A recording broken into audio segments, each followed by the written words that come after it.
नमस्कार, मैं पंकज पांडे, देख रहे हैं आप न्यूज 11 भारत। और हाजिरों लेकर डंके की चोट पर। आमतौर पर डंके की चोट पर जब हम कोई मुद्दा उठाते हैं तो सवाल सरकार से होता है, सिस्टम से होता है, स्थानीय प्रशासन से होता है, तमाम लोगों से होता है, या जो जिम्मेदार या जवाबदेही जिनकी बनती है उनसे होता है।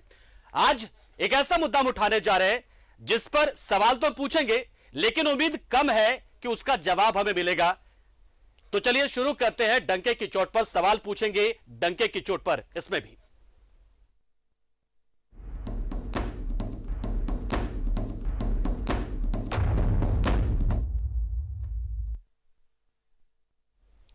राष्ट्रपति चुनाव में एक बार फिर गठबंधन की गांठ ढीली पड़ती दिखाई दे रही है। जेएमएम एनडीए के उम्मीदवार द्रौपदी मुर्मू का समर्थन कर सकता है, ये जानकारी मिल रही है। हालांकि अभी तक तय नहीं है, फाइनल नहीं है। द्रौपदी मुर्मू ने गुरुजी और हेमंत सोरेन से मुलाकात की और राष्ट्रपति चुनाव में समर्थन मांगा, जिसके बाद उम्मीद जताई जा रही है कि जेएमएम द्रौपदी मुर्मू का समर्थन कर सकता है। जी हां, कर सकता है, इस पर ध्यान दीजिएगा, आधिकारिक नहीं है। यानी राज्यसभा चुनाव के बाद अब राष्ट्रपति चुनाव में भी जेएमएम कांग्रेस से दूरी बनाता दिख रहा है। सवाल यह कि क्या जेएमएम अब कांग्रेस को तवज्जो देने के मूड में नहीं है? रिपोर्ट आपको दिखा रहे हैं। शिबू सोरेन से मिली द्रौपदी मुर्मू, सीएम हेमंत सोरेन से भी मुलाकात, राष्ट्रपति चुनाव में मांगा समर्थन। एनडीए की राष्ट्रपति पद की उम्मीदवार द्रौपदी मुर्मू ने सीएम आवास में जेएमएम सुप्रीमो शिबू सोरेन और मुख्यमंत्री हेमंत सोरेन से मुलाकात की और राष्ट्रपति चुनाव में जेएमएम का समर्थन मांगा।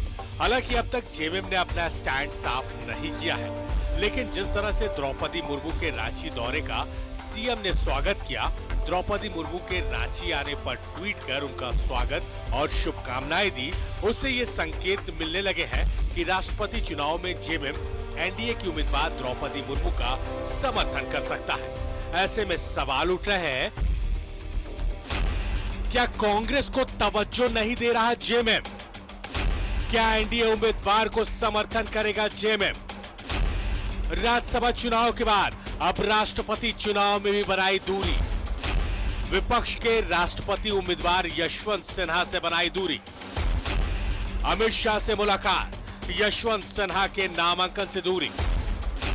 विपक्ष के साथ कांग्रेस के भी उम्मीदवार है यशवंत सिन्हा, लेकिन कांग्रेस के उम्मीदवार से जेएमएम बना रहा दूरी। यानी बीजेपी से नजदीकी, कांग्रेस से दूरी। क्या कांग्रेस की नाराजगी से जेएमएम को नहीं पड़ता फर्क? क्या झारखंड में भी कमजोर पड़ने लगी कांग्रेस? राष्ट्रपति चुनाव में जेएमएम के स्टैंड को लेकर कांग्रेस प्रदेश अध्यक्ष राजेश ठाकुर ने कहा है कि कई स्तरों पर दिख रहा है जेएमएम की विचारधारा यूपीए से मेल नहीं खाता। राष्ट्रपति चुनाव में यूपीए से किनारा करता है जेएमएम तो अच्छा मैसेज नहीं जाएगा। राष्ट्रपति चुनाव में उम्मीदवार महत्वपूर्ण नहीं, विचारधारा महत्वपूर्ण। ये गठबंधन राष्ट्रपति चुनाव को लेकर के नहीं हुआ था, इसलिए गठबंधन में अपने अपने फैसले लेने के लिए सभी लोग अपना स्वतंत्र है। बिल्कुल निश्चित रूप से इस बारे में हमारे मुख्यमंत्री आदरणीय हेमंत सोरेन जी संजीदा है और सोच रहे होंगे, तभी इतना विलंब हो रहा है। देश में कांग्रेस की हालत किसी से छिपी नहीं है, लेकिन झारखंड में जेएमएम और कांग्रेस ने मिलकर सरकार बनाई है। लेकिन राज्यसभा चुनाव में जेएमएम ने कांग्रेस की मांग को दरकिनार कर अपना उम्मीदवार उतार दिया था, जिससे कांग्रेस नाराज हो गई थी। बाद में कांग्रेस प्रदेश प्रभारी अविनाश पांडे ने सीएम से मुलाकात की और कोऑर्डिनेशन कमेटी बनाकर दोनों दलों के बीच आई कड़वाहट को मिठास में बदलने की कोशिश की गई। लेकिन अब एक बार फिर राष्ट्रपति चुनाव में भी कांग्रेस को जेएमएम तवज्जो देता नहीं दिख रहा है। हालांकि जेएमएम के नेताओं को अब भी पार्टी के फैसले का इंतजार है कि झारखंड मुक्ति मोर्चा के साथ रहने से झारखंड मुक्ति मोर्चा की जो सांगठनिक क्षमता है और उसी को हम लोगों ने फिर अभी समाप्त हुआ है मंडल का चुनाव, उसमें भी जो एकजुटता दिखा, माननीय मुख्यमंत्री जी वहाँ पर प्रचार किए, हम लोग वहाँ पर क्षेत्र में रहने का काम किए। हमको लगता है कि अब सारी चीज़ें को जो प्रैक्टिकल एस्पेक्ट में सोचकर आगे बढ़ना चाहिए। सवाल ये है कि क्या राज्य में गठबंधन की गांठ ढीली पड़ने जा रही है? हालांकि राज्य में आदिवासी को लेकर जेएमएम राजनीति करती है, लेकिन जब राष्ट्रपति चुनाव को लेकर विपक्ष की बैठक हुई थी तब उसमें जेएमएम के प्रतिनिधि भी मौजूद थे। लेकिन अब जेएमएम विपक्ष के उम्मीदवार यशवंत सिन्हा से ही दूरी बनाती नजर आ रही है। यशवंत सिन्हा के नामांकन से भी जेएमएम ने दूरी बनाई, जबकि उसी दिन सीएम ने दिल्ली में केंद्रीय गृह मंत्री अमित शाह से मुलाकात की। हालांकि अब तक खुले तौर पर जेएमएम ने द्रौपदी मुर्मू को समर्थन का ऐलान नहीं किया है। न्यूज़ 11 भारत के लिए रांची से राकेश कुमार और शहनवाज अख्तर की रिपोर्ट। शिबू सोरेन से मिली द्रौपदी मुर्मू। जाने क्या तूने कही, जाने क्या मैंने सुनी, बात कुछ बन ही गई, जाने क्या तूने कही। जी प्यासा फिल्म का ये गाना, और मैं गाना गाने नहीं जा रहा हूं। दरअसल जो आज के हालात बनते नजर आए शाम के वक्त में, उसके बाद से गाना मेरे जन में गूंज रहा है कि बात हुई होगी तो क्या हुई होगी, क्या बात बन ही गई होगी। फिल्म प्यासा का गाना तमाम लोगों को पता होगा, आप लोगों को। तो हमारे साथ आज हम इसी पर चर्चा करेंगे। कई मेहमान हमारे साथ होंगे और जाहिर सी बात है हमारे साथ कांग्रेस के पक्ष के लोग भी होंगे, जेएमएम के पक्ष के भी लोग होंगे, क्योंकि एक ऐसा मुद्दा राष्ट्रपति चुनाव का बन गया है जो तनाव का मुद्दा नहीं होना चाहिए, लेकिन बावजूद ये एक तरह का तनाव, एक तरह की दूरी और न जाने बहुत सारे समीकरण, बहुत सारे सवाल पैदा करने लगा है। तो हमारे साथ खास मेहमान जुड़ने लगे। हमारे साथ कांग्रेस से राजू रंजन जी जुड़ गए हैं और उन्हीं से सबसे पहले शुरुआत करते हैं। दूसरे और मेहमान भी लगातार जुड़ेंगे हमारे साथ। देखिए, जो मैंने गाना गाया, राजू रंजन जी स्वागत है आपका, कि बात कुछ बनी गई, जाने क्या तूने कही, जाने क्या मैंने सुनी, मैंने क्या, जेएमएम ने क्या सुनी, क्या कही द्रौपदी मुर्मू ने, ये तो उनकी बात बीच की बात है। क्या लग रहा होगा, मतलब क्या बात हुई होगी? देखिए, क्या बात हुई होगी इस पर हम यहाँ छिद्रान्वेषण नहीं करें तो ज्यादा ही अच्छा होगा, क्योंकि राष्ट्रपति पद जो होता है वो बेहद गरिमामयी पद होता है और तमाम इस प्रकार की बातों से ऊपर का विषय है। और स्वाभाविक है कि राज्य में राष्ट्रपति पद की एनडीए उम्मीदवार आदरणीय द्रौपदी मुर्मू जी का आगमन हुआ और जब वो वोट मांगने के लिए तमाम लोगों से मिलने के लिए आई हैं, तो उसी क्रम में उन्होंने जेएमएम सुप्रीमो आदरणीय शिबू सोरेन जी से भी मुलाकात की, माननीय मुख्यमंत्री जी से भी मुलाकात की। तो निश्चित रूप से उन्होंने अपने पक्ष में वोट ही मांगने का काम किया होगा। इसमें तो कोई अतिशयोक्ति नहीं है कि कुछ और बात हुई होगी। तो मुझे लगता है कि उन्होंने अपने पक्ष में वोट ही मांगा होगा।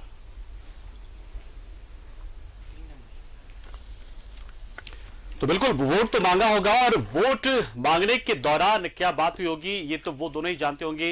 गुरुजी जानते होंगे, मुख्यमंत्री हेमंत सोरेन जानते होंगे और द्रौपदी मुर्मू जानती होंगी, या फिर बीजेपी के वो लोग जानते होंगे जो उस वक्त उनके साथ थे। आधिकारिक तौर पर क्या ऐसा लग रहा है राजू रंजन जी कि आधिकारिक तौर पर भी इस तरह की कुछ बातें होगी, या फिर सीधे 18 को ही अब ये फैसला होगा कि जेएमएम क्या करने जा रहा है? अब इसका निर्णय तो झारखंड मुक्ति मोर्चा को लेना है।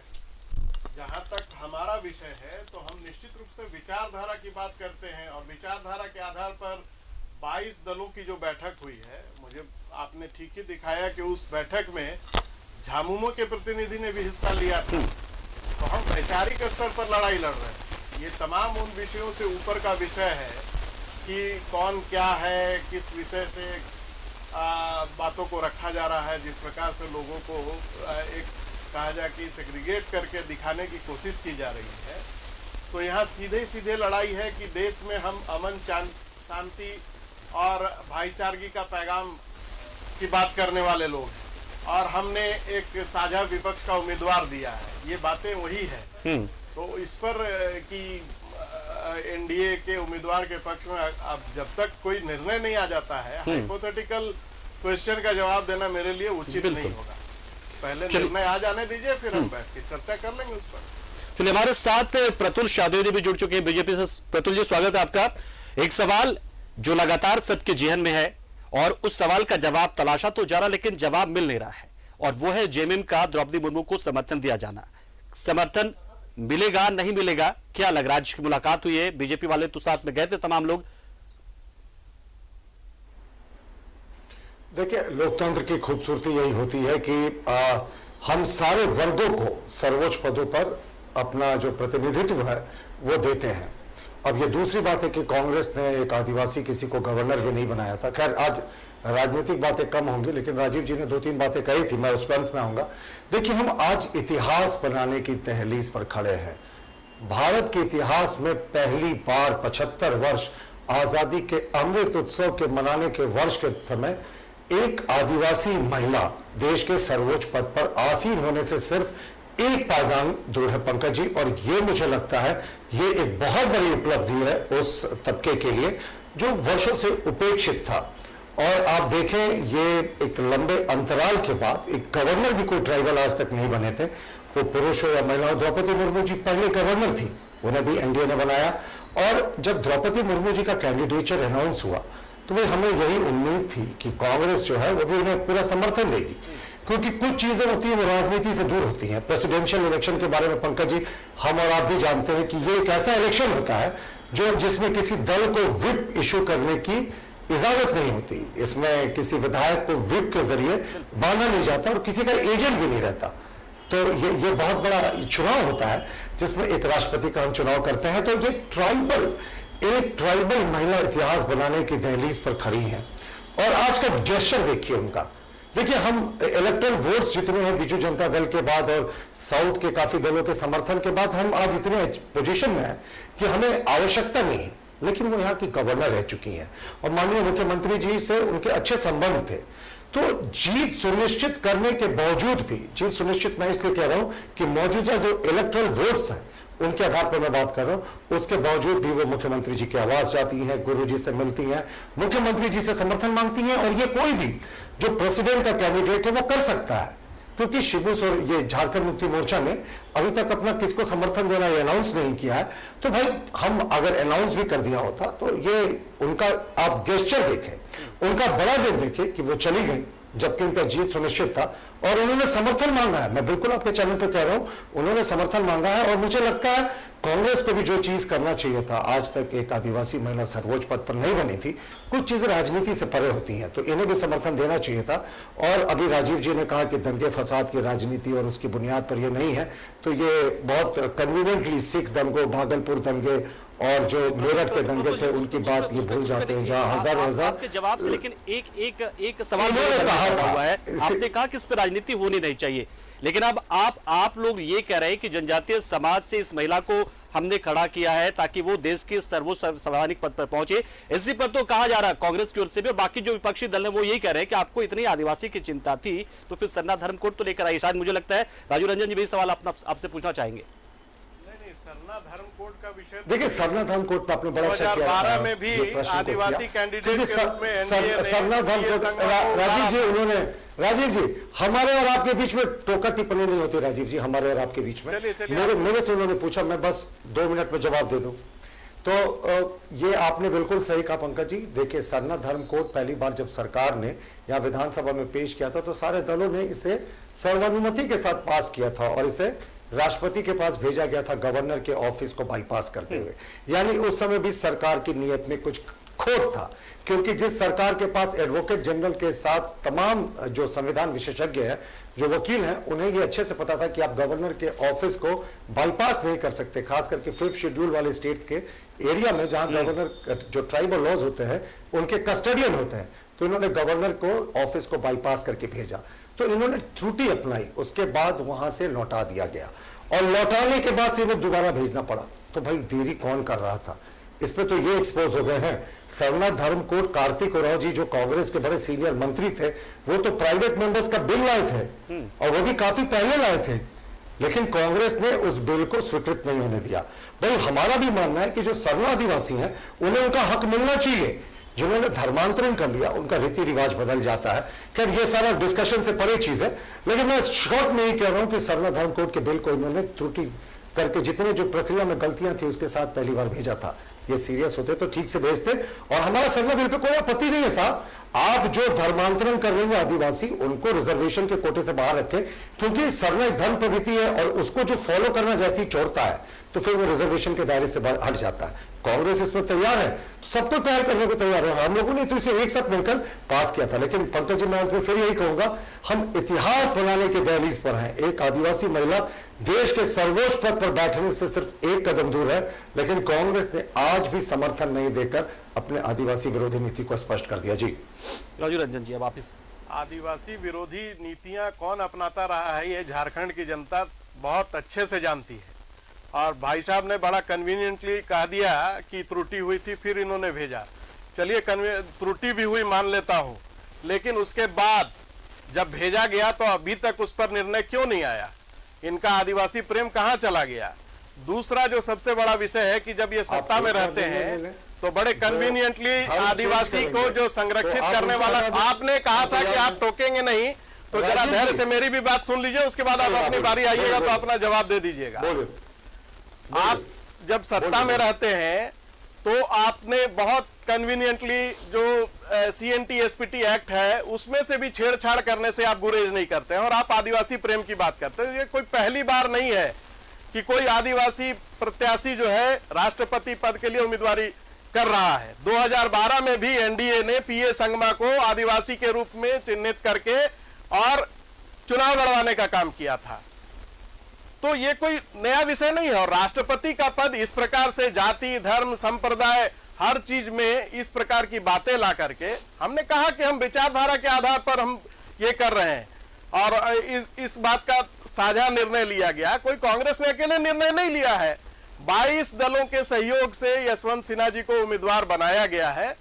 और इनका देखिए, इनकी विचारों की अभिव्यक्ति देखिए कि हम तो जीत ही चुके हैं, लेकिन जेस्चर देखिए, तो ये मांगने भी जा रहे हैं और एहसान भी दिखा रहे हैं कि जेस्चर देखिए। अरे जेस्चर तो आप मुख्यमंत्री जी का देखिए, जिस संजीदगी के साथ उन्होंने यहाँ पर आए, जब आने वाली थी तो उन्होंने ट्वीट करके उनका स्वागत किया था झारखंड की धरती पर। बिल्कुल। तो इसको आप जेस्चर के रूप में नहीं ले रहे हैं, इसको उपहास के रूप में उड़ा रहे हैं और अपना जेस्चर आप बता रहे हैं। तो ये दोनों चीजें नहीं चलती। ये सत्ता में रहते हैं तो आदिवासी विरोध के हर निर्णय लेने के लिए काम करते हैं और अभी इनका आदिवासी प्रेम जागृत हो जाता है। उस CNT SPT एक्ट को लौटाया भी था, द्रौपदी मुर्मू ने लौटाया था, इन्हीं द्रौपदी मुर्मू जी ने वापस किया था।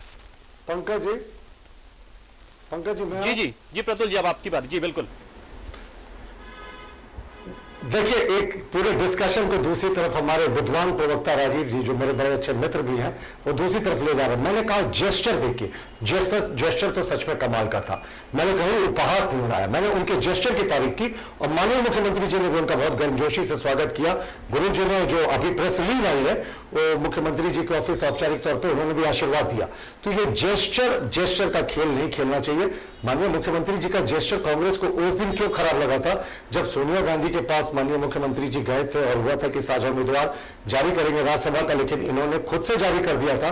तब इनके प्रदेश अध्यक्ष आदरणीय राजेश ठाकुर जी भी नाराज हुए थे और कहे थे कि एक साथ तय होनी चाहिए चीजें, भाई हम इसको देखेंगे कैसे उन्होंने एक तरफा कर दिया। मैं फिर से कह रहा हूं, ये राजनीति का विषय नहीं है, इतिहास बनाने के दहलीज पर खड़े हैं। पहली बार कोई कैंडिडेट एकदम जीत के जो इलेक्टोरल वोट्स हैं वो ला चुकी हैं और इसमें तो एक देश विदेश में एक अच्छा संकेत जाता। अगर पक्ष विपक्ष मिलकर इन्होंने कहा कि जाति जो है वो जाति धर्म के आधार पर राजनीति नहीं करनी चाहिए, भाई सर्वोच्च न्यायालय ने भी मंडल कमीशन का जजमेंट देते हुए जाति को एक सच्चाई बताई थी। और अगर हम उस समुदाय को प्रतिनिधित्व दे रहे हैं जिसको कांग्रेस ने सत्ता में लगभग 5 दशक रहने के बावजूद आप राज्यपाल तक नहीं बनाया था, राष्ट्रपति तो बहुत बड़ी बात है, तो इसमें बुराई कहां है साहब? उस समाज को कितना इंक्लूसिव फीलिंग होगा, उनके बीच कितना एक अच्छा मैसेज जाएगा कि हमारे बीच का कोई। और द्रौपदी मुर्मू जी के जीवन को आप देखिए, मैं समझ कर रहा हूं बस, द्रौपदी मुर्मू जी के जीवन को अगर आप देखें तो वो संघर्ष से बड़ा जीवन रहा है, वो निर्धनता से बनी है। उन्होंने एक क्लर्क की नौकरी की, फिर एक शिक्षक की नौकरी की, फिर वो ट्रेजेडी से गुजरी है, तो पुत्र को खोया, पति को खोया, फिर भी वो संघर्ष करती रही। वो उस आदिवासी की प्रतीक है जो निर्धनता से सिस्टम में बढ़ा। वो उस गांधी परिवार की प्रतीक नहीं है जिसको सारा कुछ विरासत में मिलता है। उस समय आकर इनकी सारी राजनीति रुक जाती है। कोई इनका दूसरा अध्यक्ष पिछले 2-3 दशकों से तो हुआ नहीं, ये मुझे याद नहीं, अगर याद है तो राजीव जी करेक्ट कर दे। तो मुझे लगता है कि फिर से राजनीति में जाने से अच्छा है कि कांग्रेस के लिए अभी भी देर नहीं हुआ। एक ट्राइबल महिला एनडीए की कैंडिडेट बनी है राष्ट्रपति की और पहली बार इलेक्टोरल वोट्स में भी उनकी मेजॉरिटी स्पष्ट रूप से दिख रही है। आइए एकमत होकर इन्हें भेजते हैं। अगर आज आप इनका साथ नहीं देंगे तो कल आपको जवाब देना होगा ट्राइबल्स को, आदिवासी समुदाय के बीच में, कि पहली बार एक आदिवासी बेटी देश की राष्ट्रपति बनने वाली थी लेकिन आपने उनका सहयोग नहीं किया। और कौन सी विचारधारा की बात कर रही है ये? क्या आदिवासियों के विरोध वाली विचारधारा, जो समुदाय क्या इनके लिए सिर्फ वोट बैंक है, जिसको ये एक वोट बैंक के तहत कर सकते, रिजर्व सीटों में लड़ा तो सकते हैं, लेकिन जब राष्ट्रपति बनाने की बात होती है तो ये थम जाते हैं। राजीव जी आज राजनीति छोड़ दें और आज आए और द्रौपदी मुर्मू जी को समर्थन चाहूंगा। इत्तेफाक थोड़ा सा इसलिए रख रहा हूं राजू जी, इसलिए क्योंकि देखिए झारखंड की से जुड़ाव उनका है, ठीक है, उड़ीसा की बेटी है वो, और लेकिन झारखंड से उनका जुड़ाव रहा है। और एक जो बात कही गई कांग्रेस की ओर से कि विचारधारा महत्वपूर्ण है, व्यक्ति नहीं, तो जाहिर सी बात है उस व्यक्ति ही तो विचारधारा को लेकर आगे बढ़ता है। तो मैं तो चाहूंगा कि कांग्रेस भी समर्थन करे। पंकज जी, आपकी चाहत को मैं इनकार नहीं कर रहा हूं, लेकिन बड़े कन्वीनियंटली मेरे विद्वान प्रवक्ता प्रतुल जी कहते हैं कि इसमें राजनीति होनी भी नहीं चाहिए, और तमाम राजनीतिक बातों का उल्लेख उन्होंने कर दिया। तो कांग्रेस का आदिवासियों के प्रति समर्पण और कांग्रेस का आदिवासियों के लिए किया गया काम ये पूरे देश और दुनिया ने देखा। यही कारण है कि 28 में से 26 सीट को इनको खोना पड़ा। इसलिए आदिवासी प्रेम की बात तो ये नहीं करें तो ज्यादा अच्छा है। आदिवासी इनके चेहरे को भली भांति पहचानते हैं, और इस प्रकार से राजनीतिक रूप से सिर्फ उपयोग करके कैसे आप किस चीज को कहते हैं और करते हैं जब आप समय आने पर, वो लोगों ने देखा है। तो मैं राजनीति नहीं कर रहा हूं। राजनीति आप राष्ट्रपति जैसे गरिमामयी पद के बातों को रखने के लिए आप राजनीति का उपयोग कर रहे हैं, वो आज भी लोग देख रहे हैं। इसलिए आदिवासी और कांग्रेस को बिल्कुल अलग करके आप दिखाने का कोशिश न कीजिए। आदिवासी को लेकर के कांग्रेस का एक अपना इतिहास रहा है, और कांग्रेस ने ही उन तमाम को जिससे आदिवासियों का संरक्षण और संवर्धन हुआ है उसको देने का काम किया है। आपने तो साहब सत्ता में आते ही उसको छेड़छाड़ करने का काम किया है। ये लोगों ने देखा है यहाँ पर झारखंड में किस प्रकार से, और इन्हीं द्रौपदी मुर्मू जी ने उस बिल को लौटाने का काम किया था जिससे आदिवासियों को परंपरागत जो अधिकार मिले हुए संविधान के जरिए उससे छेड़छाड़ करके जो आपने प्रयास किया था कि किस प्रकार से यहाँ के जमीनों को लुटवाने का काम किया जाए, वो लोगों ने देखा है कि क्या आपने किया है, आपका आचरण क्या है। यही कारण है कि विगत विधानसभा चुनाव में आप देखें आज इनको विश्वास रैली करनी पड़ती है आदिवासियों को लेकर के, और उस विश्वास रैली के इतने बड़े आडंबर के बाद भी मांडर में आदिवासियों ने इनका विश्वास करने से इनकार कर दिया। इसलिए राजनीति कौन कर रहा है ये बताने की आवश्यकता नहीं। मैंने पहले ही कहा था कि राष्ट्रपति जैसे गरिमामयी पद को लेकर के बिल्कुल राजनीति नहीं होनी चाहिए, और ये उनका एक स्वभाव है। हम लोगों की भी शुभेच्छा है कि उन्होंने झारखंड में गवर्नर रहने के बाद अच्छा काम किया, और जो पक्ष विपक्ष बिल्कुल न्यूट्रल भाव से उन्होंने काम करने का काम किया। तो मैंने पहले ही कहा कि जब तय होता है, जब वैचारिक स्तर पर हम लड़ाई लड़ रहे हैं पूरे देश में, सिर्फ राष्ट्रपति का चुनाव ये विषय नहीं है। हमारी लड़ाई इनके साथ बिल्कुल उस लड़ाई पर जाती है जहां आज ये आडंबर करने में लगे हुए हैं, जिस प्रकार से खुद तुष्टीकरण करते हैं, और जब भाषण लेने की बारी आती है तो तृप्तिकरण की बात करते हैं।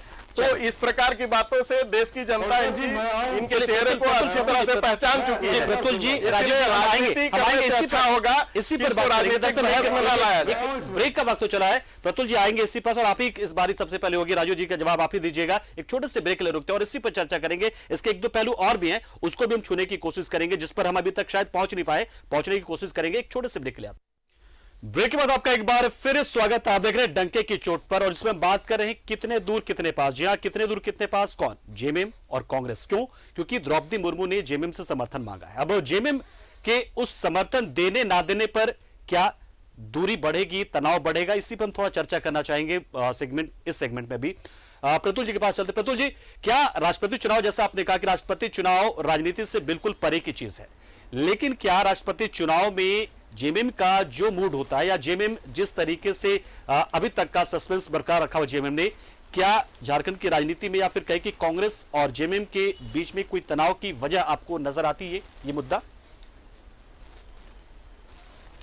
पंकज जी, मैं आपकी बात का जवाब देने से पहले अपने विद्वान प्रवक्ता राजीव जी ने कुछ बातें कही थी, मैं बस संक्षिप्त में उसका उत्तर दे दूं।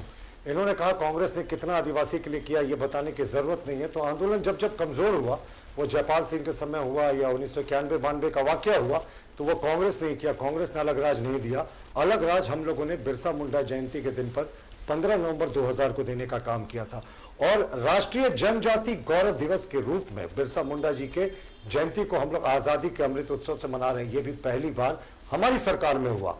देखिए, सरकार में अब मंत्रियों की संख्या सीमित हो गई है। पहले तो ये ऐसी कोई बाध्यता नहीं थी संविधान संशोधन के बाद, लेकिन आज भी हमारी सरकार में 8 ट्राइबल मंत्री हैं।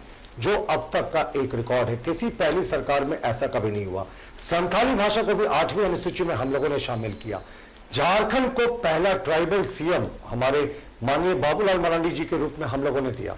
तो हम सिर्फ ट्राइबलों के हित की बात नहीं करते, ट्राइबलों के लिए करते हैं। और मैं फिर से कह रहा हूं कि एक बार इतिहास बनाने की कगार पर हम खड़े हैं, और हम इतिहास बनाने जा रहे हैं जब एक ट्राइबल महिला देश के सर्वोच्च पद पर बैठने जा रही है। और आप इसमें कहते हैं कि जाति समुदाय इसमें राष्ट्रपति चुनाव में नहीं होना चाहिए। बेशक नहीं होना चाहिए, पर इसका क्या यह मतलब है कि उस समुदाय को, उस वर्ग को जिसको आज तक प्रतिनिधित्व नहीं मिला, उसको भी आप प्रतिनिधित्व देने से इंकार करेंगे? आपने कब किसी आदिवासी को गवर्नर बनाया? आपने कब किसी आदिवासी को राष्ट्रपति पद का उम्मीदवार बनाया? चलिए आप बताने आपके इन सवालों का जवाब देने के लिए सुप्रियो भट्टाचार्य जी हमारे साथ जुड़ गए। सुप्रियो दा, आपका स्वागत आपका न्यूज़ ऑन भारत पर। प्रतुल साधव जी ने कहा कि देखिए हमने पहला मुख्यमंत्री बनाया झारखंड में आदिवासी, 8 केंद्रीय मंत्री आदिवासी, फिर उन्होंने कहा कि अब हम राष्ट्रपति बनाने जा रहे हैं आदिवासी। लेकिन इससे आदिवासियों का क्या भला हो रहा है ये भी हम जानना चाहेंगे। आपको लग रहा है ऐसा हुआ है जी सुप्रियो दा?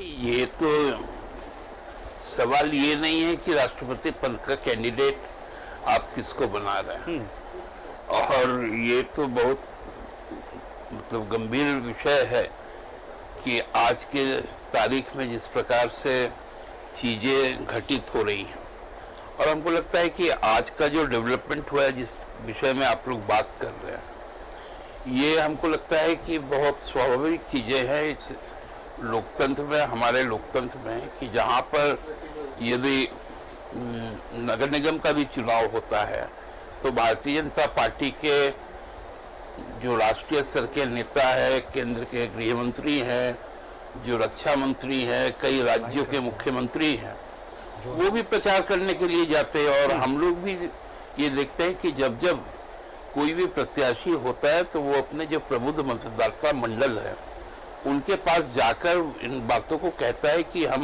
मेरे ये मुद्दे हैं, हमारी ये बातें हैं, आप हमको समर्थन दें, और उसके बाद उस पर विचार होता है। तो आज वही एक औपचारिकता हुई है, इसको लेके बहुत ज्यादा हम लोगों को चर्चा करने की जरूरत नहीं है। हम लोगों ने अपने जो पिछले बैठक हुई थी, हमने कहा था कि हम इस मुद्दे पर, क्योंकि ये बहुत बड़ा इलेक्शन है और बहुत वैल्यू एडेड इलेक्शन है, कि अभी जो संविधान को जिस प्रकार से बार बार तोड़ा जा रहा है, मरोड़ा जा रहा है, लोगों के बीच में भ्रांतियां फैल रही है, उस सेंसिटिव इशू पर हमारा क्या स्टैंड होगा ये हम बहुत विचार उपरांत लेंगे, और जो यथोचित समय होगा तो वो यथोचित समय पे हम लोगों का निर्णय आप लोगों के सामने आ जाएगा।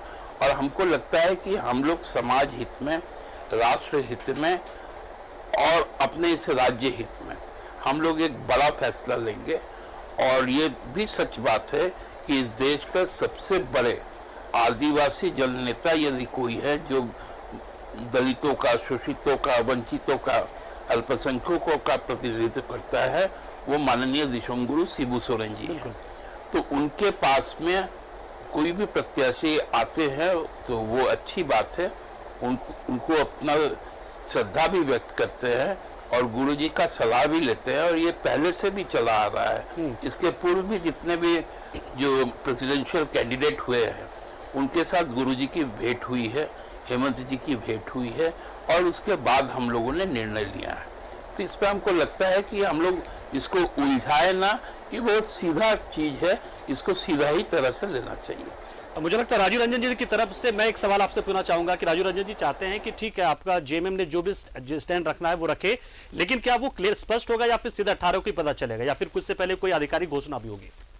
नहीं, राजीव रंजन जी ने तो इस प्रकार का कोई सवाल उनसे किया नहीं। आप नहीं, राजीव रंजन जी तो मेरे साथी हैं, गठबंधन के साथी हैं। हम लोगों ने अभी मिलके ही मांडर चुनाव लड़ा है और कहीं कोई कोताही नहीं हुई। इसके पहले भी कांग्रेस हमारे साथ मिलकर मधुपुर लड़ी, देवघर लड़े, हम उनके साथ मिलकर बेरमो लड़े, हम तो पिछले चुनाव में उनके साथ मिलकर लड़े, और हमारे साथ मिलकर लड़ने पे इनको ये फायदा निश्चित तौर पे इनको भी कबूल करना होगा कि राज गठन के बाद पहली बार इन लोगों को डबल डिजिट तक हम लोग लेकर आए और एक मजबूत राजनीतिक शक्ति के तौर पे इन लोगों को हम लोगों ने स्थापित भी किया और इनका भी मदद हम लोगों को मिला कि हमारे भी 20 साल के जो इस राज्य के चुनाव में हमको भी 30 की संख्या तक हम भी पहुंच पाए। ये तो पारस्परिक लेन देन का मामला है, पारस्परिक विश्वास का मामला है, इसलिए मेरा और राजीव जी का संबंध कम से कम 2024 तक तो अटूट है। वो फेविकॉल का जोड़ है, टूटेगा नहीं। देखिए राजू जी, प्रदेश अध्यक्ष राजेश ठाकुर का बयान आता है वो थोड़ा सा चौंकाने वाला होता है, लेकिन इससे पहले इस पर चाहेंगे क्या? पंकज जी, देखिए चीजों को देखने का नजर और नजरिया अपना होता है। पंकज जी, अभी मैंने तो सवाल नहीं किया था दादा से, लेकिन आपने प्रतुल जी की भूमिका अदा करते हुए दादा से कह दिया कि राजीव जी ने ये सवाल किया। प्रतुल जी की नहीं, एक पंकज जी आपने सवाल किया क्या राजीव जी, मैं तो चुप हूँ, अब मुझे क्यों ड्रैग कर रहे हैं? मैं तो चुप हूँ राजीव जी।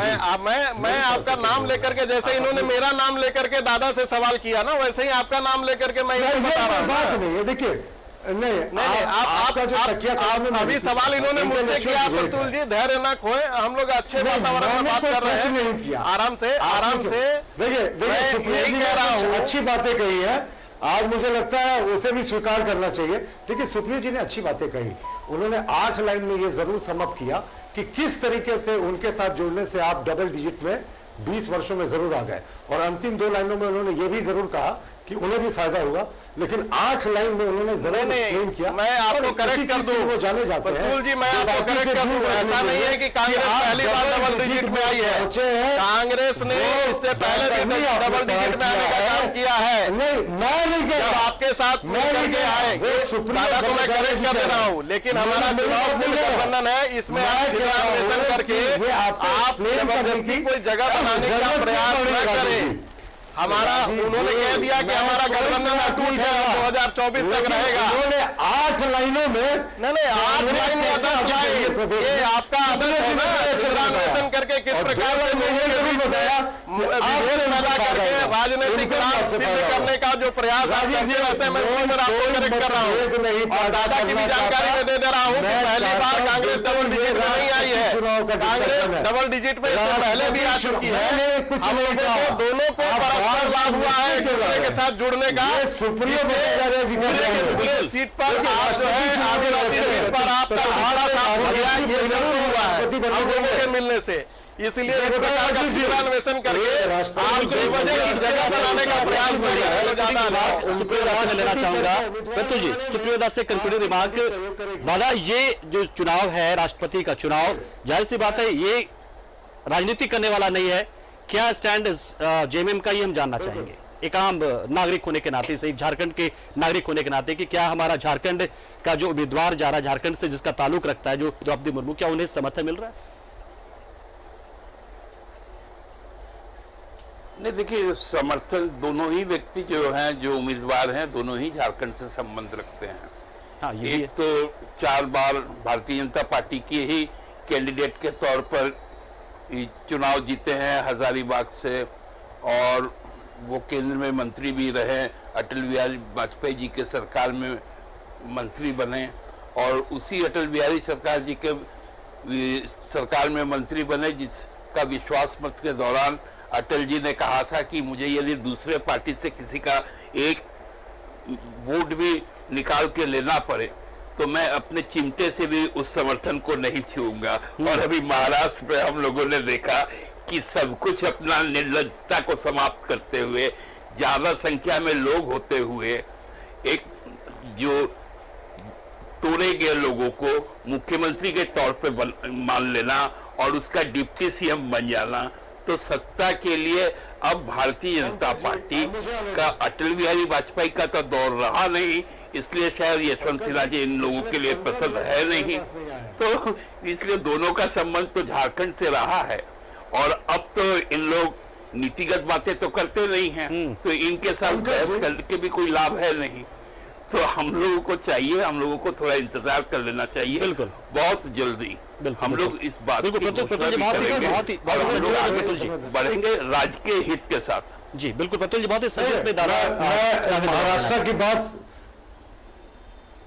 देखिए ये राजनीति का विषय नहीं है, लेकिन चूंकि इन्होंने महाराष्ट्र की बात छेड़ दी तो वहां तो जिन्होंने अलायंस हमारे साथ किया था चुनाव हमारे पर हम चाहेंगे इसी पर सिर्फ वो जाके कांग्रेस की गोद में बैठ गए। प्रतुल जी वक्त बहुत ही कम रह गया, समाप्त करने जा रहे, बस रिमार्क जो दादा ने मैं फिर से कहूंगा कि द्रौपदी मुर्मू जी ने बहुत अच्छा जेस्चर किया है। वो सारे वोटों को रहने के बावजूद गुरुजी के पास गई, माननीय मुख्यमंत्री जी के पास गई, और एक कैंडिडेट होने के नाते उनका ये फर्ज है, उनका ये हक है। अब झारखंड मुक्ति मोर्चा को इस पर निर्णय लेना है। राजू जी आप भी बस संक्षिप्त में। देखिए हमारा बिल्कुल क्लियर स्टैंड है। हम वैचारिक स्तर पर हम लोगों ने अपना उम्मीदवार देने का काम किया है और ये 22 दलों के सहमति से उम्मीदवार दिया गया है, इसलिए हम अपने उम्मीदवार के साथ हैं और रहेंगे।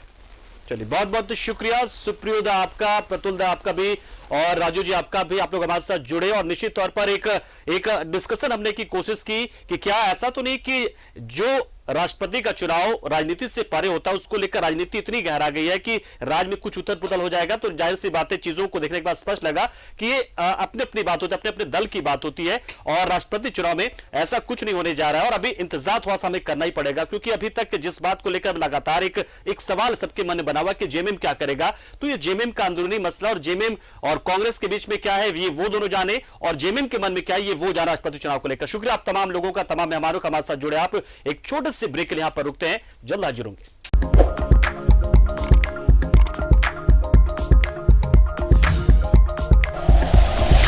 Like and share videos, subscribe करें हमारा चैनल और प्रेस करें बेल आइकॉन। न्यूज़ 11 भारत, सच है तो दिखेगा।